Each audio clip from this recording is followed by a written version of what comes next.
What is up, you guys? This is all day any day one on the PS4, and I'm going to be giving you another Tera guide video for the Xbox One and PS4. So this video is going to be just pretty much a DPS guide on how to be a good DPS, just all the do's and don'ts. So if you are new to DPSing and you want to kind of have a little guideline on how to be a decent to a good DPS, just go ahead and keep watching this. So first things first about being a DPS is you want to be able to put out a lot of damage. Generally people ask me which class is the one that can put out the most damage, and I normally do tell them it's the Berserker or the Sorcerer that does the most damage overall.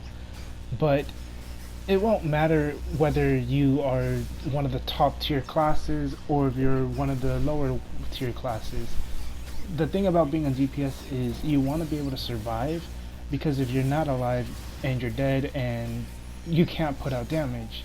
So to me it doesn't matter who's what class, it's about who knows their rotations, who knows their abilities, who knows what they're doing with their class.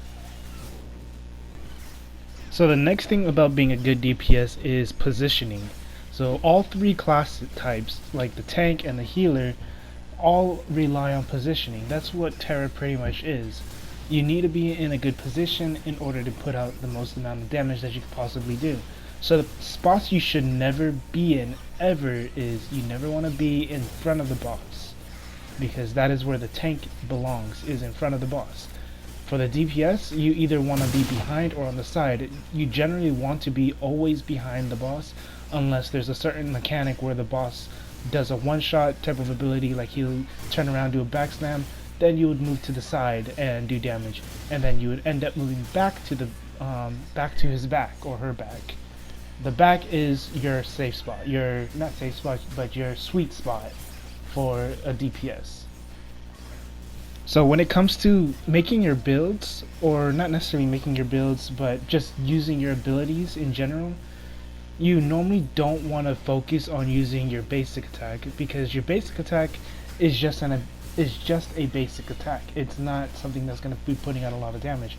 Sure, you can use your basic attack for specific builds, specific rotations and whatnot, but that's not going to be your main focus. So if you can, try to stray away from using your basic attack as much as possible, only if you're using it to give yourself some type of buff, if there's a buff or a stack or whatever it is that you need to use it for. So just like how I had already stated, as a DPS you want to be putting out the most damage as possible.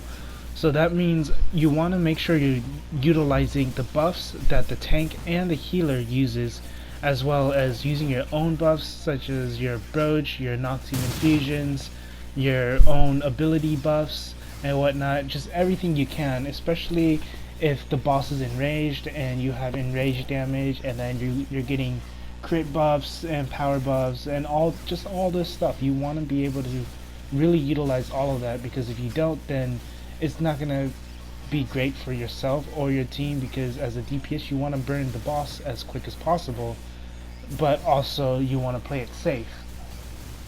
So the next thing about being a really good DPS is also being a really good teammate. So what I mean by being a really good teammate is try not to waste your neophyte resurrections. If you have them, you want your healer to come and res you. If this is generally going to be the most important thing when you get into the level 65 dungeons, like the 410s and the 417s, when you don't have the neophytes anymore, when you're unskilled, when you're not rookie anymore, or when you're in the 417 dungeons and the neophytes are important for the last boss. You really want to make sure you're not using your resurrections or anything on yourself unless the healer revives you or gives you a self-res. Also, if the healer does end up dying, that's when you're gonna want to make sure you have a revive scroll on your hotbar. That's why I always have one on my hotbar, because if the healer does go down, that is going to be the first person you go to revive. And you don't want to use your resurrection scroll on anyone else, not even the tank, only the healer, because the healer gets a 10 to 20 second cooldown for the revive, but with your revive scroll you only get, it's a 20-minute cooldown. So that's why you want to use that only on the healer. So as a DPS you also want to make sure you're really looking at your stats in your weapon and your gloves, even your chest and your boots, but mainly the weapon and gloves are going to be the two things that you're going to be focusing on the most when enchanting, especially the weapon, because that's where your main damage source comes from. You can get the enraged damage, you can get decreased cooldown, increased damage, or the base damage, crit factor, crit power. You can get a bunch of different stuff that helps you for your specific build, your specific class, character, whatever it is. And then the gloves increases crit factor, power, and a third option of your own choice. So those two are going to be the most important ones. I would highly recommend enchanting first as a DPS, and then go ahead and enchant your chest and boots later on, whenever you can. So this generally goes towards all classes, mainly for DPSs and the healers.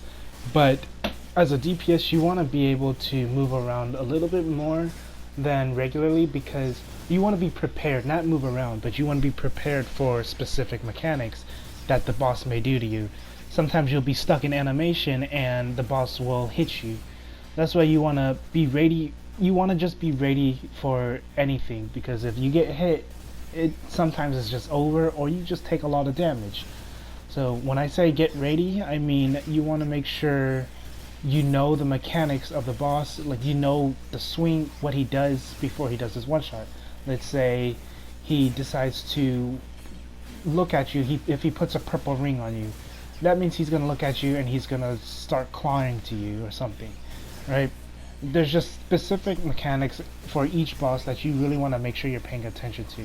So paying attention to mechanics and being ready for those mechanics is going to be very, very, very important for a DPS. So for the last thing, at least to me as a DPS, is it's a good thing to have DPSs normally stacked on top of each other right across from the tank, just to make it easier for the healer to heal. Because if the DPSs are all scattered all over the place, it'll make it harder for the healer to heal you guys, cleanse you and whatnot, because they have to look around and move their camera around way too much, and then they might just miss the one-shot mechanics. So as a DPS, you want to make sure you're stacked up on other DPSs. If you're a ranged DPS, stick with another ranged DPS with you. If you're melee, stick with the other melee DPS. Just make sure you guys are not next to the tank, just be on the opposite side of the tank, which means you're on the back of the enemy. And if you're a ranged DPS and then there's a melee DPS, you don't have to be next to each other, but be within the same line, so that way the healer can get both of you when they need to heal you or cleanse you. Also, if you see red motes, do try to pick those up as well if you're playing with a mystic, if you do see the red motes, because that's only if you are debuffed, if you have some type of status effect. I mean, you can pick it up if you have low health, but generally you would want to use your own health potion, because that gives you more health back. But that's pretty much it with this whole video, this whole guide, I suppose. I do hope that this helped you guys out at all. If it didn't, then I'm sorry. If it did, then go ahead and leave a like, comment, subscribe. If you have any questions or suggestions, let me know down in the comment section. And the other videos I will be posting as well would be the healer guide, which will probably have more in-depth, well, not probably, it will have more in-depth tips versus the DPS one, because the DPS guide, or playing as a DPS, is pretty simple. There's not much to it other than knowing your build, knowing the positioning you need to be in, knowing the mechanics, having the right stats on your gear, and just making sure you're not dying from all the simple little things, pretty much. But yeah, that's pretty much it. So if this helped you out, go leave a like, comment, subscribe. This is All Day Any Day 1 on the PS4. Have a good day, good night, and peace.